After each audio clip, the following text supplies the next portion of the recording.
Hey guys, welcome back to nursing Rani blog. तो जी हाँ, आप लोग जिस चीज़ का वेट कर रहे थे, second counselling and third counselling, तो इसका नोटिस जारी हो चुका है।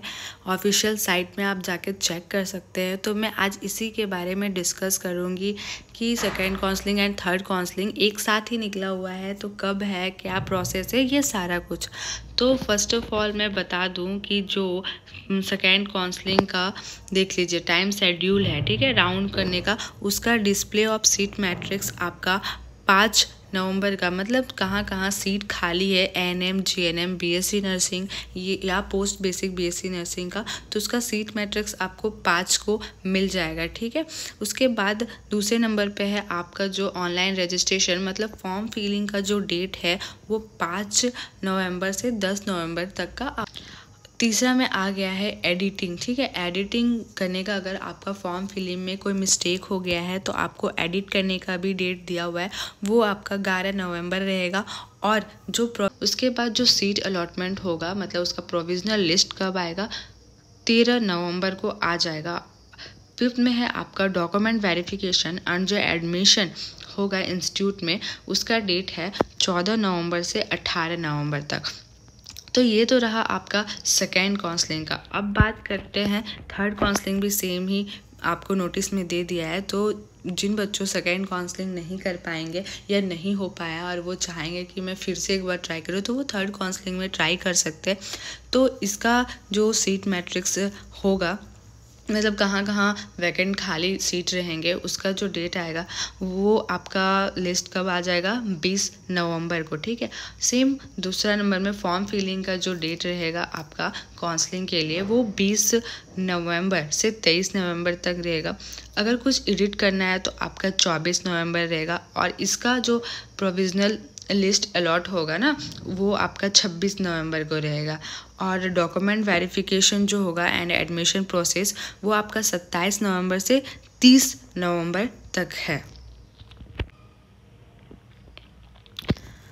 तो चलिए मेन पॉइंट यहाँ पे जो मैं बता दूँ कि जैसे कि यहाँ पे लिखा हुआ आपका, ठीक है, दूसरा नंबर में आप देखोगे एएनएम, जीएनएम एवं BSc nursing basic and post basic प्रवेश प्रतियोगिता परीक्षाओं में उत्तीर्ण वैसे सभी अभ्यर्थी इस साक्षात्कार में भाग ले सकते हैं जो प्रथम साक्षात्कार में शामिल नहीं हुए हैं या जिन्हें युक्त साक्षात्कार में सीट अवांट नहीं हुआ है या सीट अवांट होने की उपरोक्त भी नामांकन नहीं ले सके।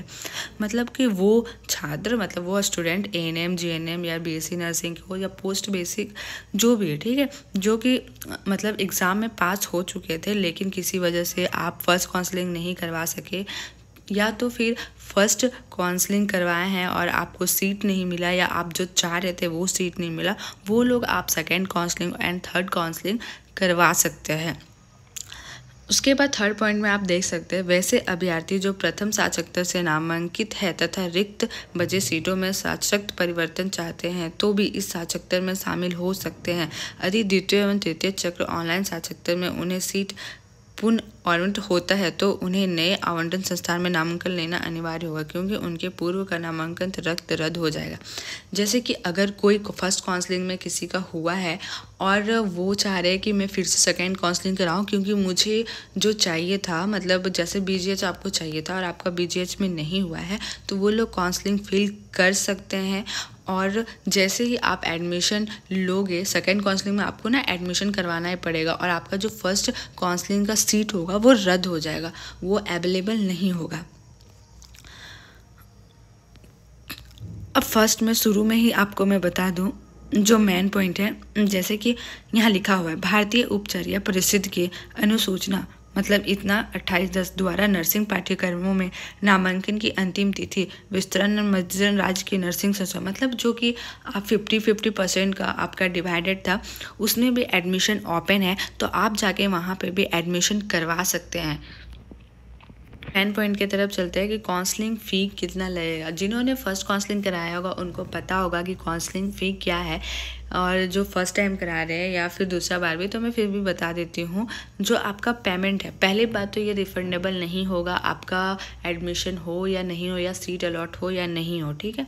जैसे कैटेगरी वाइज यहाँ पे डिवाइडेड है, तो जो जनरल, EWS, BC1, BC2 में होंगे उसका काउंसलिंग फ़ी 400 है, ठीक है। और जो फीमेल कैंडिडेट है, मतलब ऑल कैटेगरी के, चाहे वो जनरल की हो, चाहे वो EWS की हो, BC1 की हो, BC2 की हो, कोई भी, सब फीमेल कैटेगरी के आपका जो है वो 250 लगेगा आपका काउंसलिंग फ़ी। तो आई होप आप लोग के लिए ये वीडियो बहुत ही ज़्यादा यूज़फुल हुआ होगा, क्योंकि आप लोग बहुत ज़्यादा वेट कर रहे थे इस चीज़ का। तो फटाफट जाके एडमिशन नहीं, फॉर्म फिल करिए। उसके बाद आपको आई होप आप जो चाह रहे होंगे वो कॉलेज मिल जाए। मिलते हैं नेक्स्ट वीडियो में, तब तक के लिए बाय बाय।